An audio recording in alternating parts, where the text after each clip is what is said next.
Sir Satyamurthy గారు, assembly సమావేశాలు అనగానే ఫస్ట్ అసలు ప్రజల సమస్యలు తీసి పక్కన పెడితే జగన్మోహన్ రెడ్డి గారు వస్తారా రారా అన్న చర్చ మొదలైంది. అఫ్కోర్స్ ఆయన రారు అని మనకి ఆల్రెడీ వాళ్ళు చెప్పారనుకోండి. సో ఇప్పుడు ఆయన పార్టీ నుంచి 6 ఎమ్మెల్యేలు ఆయన మాట ధిక్కరించి అసెంబ్లీకి వస్తున్నారన్న వార్తలు వినబడుతున్నాయి.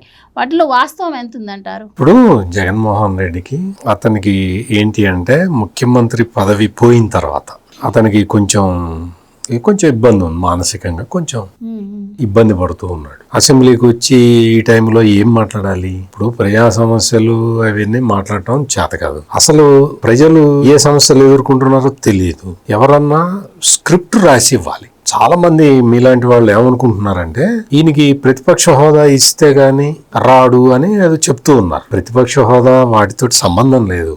జగన్మోహన్ రెడ్డి మాట్లాడాలి అంటే ఎవరైనా స్క్రిప్ట్ రాసి ఇవ్వాలి. స్క్రిప్ట్ రాసిస్తే ఆ స్క్రిప్ట్ పట్టుకొని చదువుతాడు. మామూలుగా ఇట్లా మాట్లాడేది రాదు అతనికి. అది జగన్మోహన్ రెడ్డి ప్రధాన ఇబ్బంది. ఈవెన్ శవన్ దగ్గరికి వెళ్ళినా కూడా ఆయన స్క్రిప్ట్ కాగితాలు పట్టుకుంటాడు. కాగితాలు పట్టుకొని చచ్చిపోయినాడు ఎవడో ఇక్కడ రాసిస్తే గానీ చెప్పలేడు అనమాట.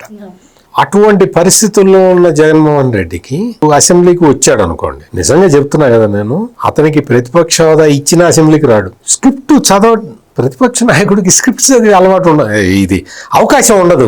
ఇవ్వరు. కాగితాలు ఎప్పటికప్పుడు తెచ్చి కాగితాలు ఇవ్వరు. ఆ కాగితాలు అక్కడ తీసుకొచ్చి అక్కడ వాళ్ళ మొత్తం పబ్లిక్ రిలేషన్స్ సిబ్బంది అంతా ఉండాలి. అక్కడ వాళ్ళు రాసిస్తూ ఉండాలి, చదువుతూ ఉండాలంటే కుదరదు. అది ఆ ప్రొవిజన్ అసెంబ్లీలో ఉండదు జగన్మోహన్ రెడ్డికి. అందుకని మీరు అపోజిషన్ స్టేటస్ ఇచ్చినా జగన్మోహన్ రెడ్డి గ్యారంటీగా రాడు. సీఎం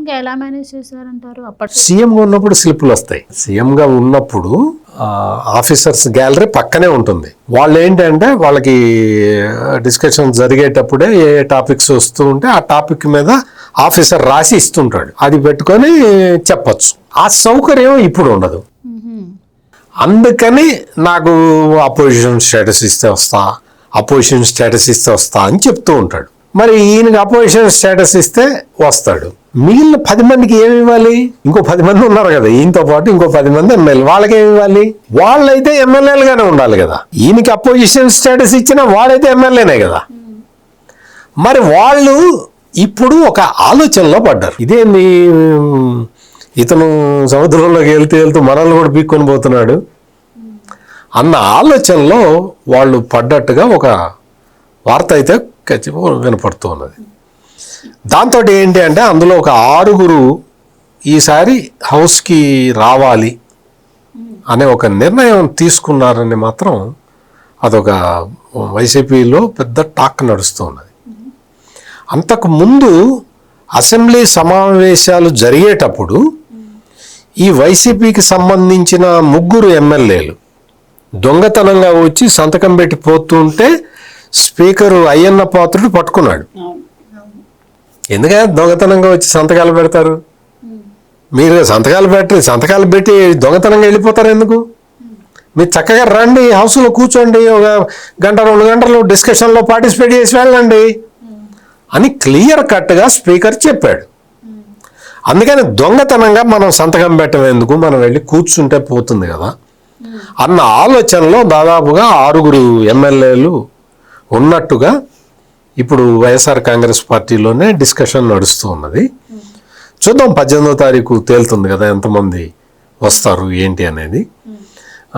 లేదు జగన్మోహన్ రెడ్డి వాళ్ళని కట్టడి చేస్తాడని, కట్టడి చేసేదే ఉంది అందులో. ఎమ్మెల్యేలని కట్టడి చేయడానికి ఏం విప్పిస్తాడా? ఎట్లా కట్టడి చేస్తాడు జగన్మోహన్ రెడ్డి? అంటే బలానా పార్టీకి బలానా అంశంలో బలానా వాళ్ళకి ఓటేయండి అని విప్ జారీ చేస్తుంటారు జనరల్గా పార్టీ. మరి మీరు అసెంబ్లీకి వెళ్ళటానికి వీలు లేదు అని విప్ జారీ చేస్తాడా? అట్లా జారీ చేస్తే చెల్లుతుంది? అది చెల్లదు కదా. అందుకనే వాళ్ళు పునరాలోచనలో పడ్డట్టుగా ఇప్పుడు మనకి వస్తున్న సమాచారం. బహుశా నా ఉద్దేశం ప్రకారం కూడా వైసీపీలో ఉన్న జగన్మోహన్ రెడ్డి ఒక్కడిని తీసి పక్కన పెడితే మిగిలిన 10 మంది, ఆ 10 మందిలో ఒక్కతను మాత్రం తండ్రి కొడుకు జైల్లో ఉండటం వల్ల ఆవేదనలో ఉన్న తండ్రి, అతను కొడుకు జైల్లో ఉన్న ఆవేదనలో ఉన్నాడు కాబట్టి అతను రాకపోవచ్చు. ఇంకొక అతను ఉన్నాడు, అతనైతే పార్టీలో నుంచి బయటికి వెళ్తాడన్న డౌట్ తోటి జగన్మోహన్ రెడ్డి ప్రతిరోజు అతనికి ఒక ఎంప్లాయీని పెట్టాడు. ఆడు స్క్రిప్ట్ రాసి రోజు అతనికి పంపిస్తుంటాడు. రోజు అతను తిడుతూ ఉండాలి, కూటమిని తిడుతూ ఉండాలి అనమాట. ఆ ఎగ్జామినేషన్ పెట్టాడు అతనికి.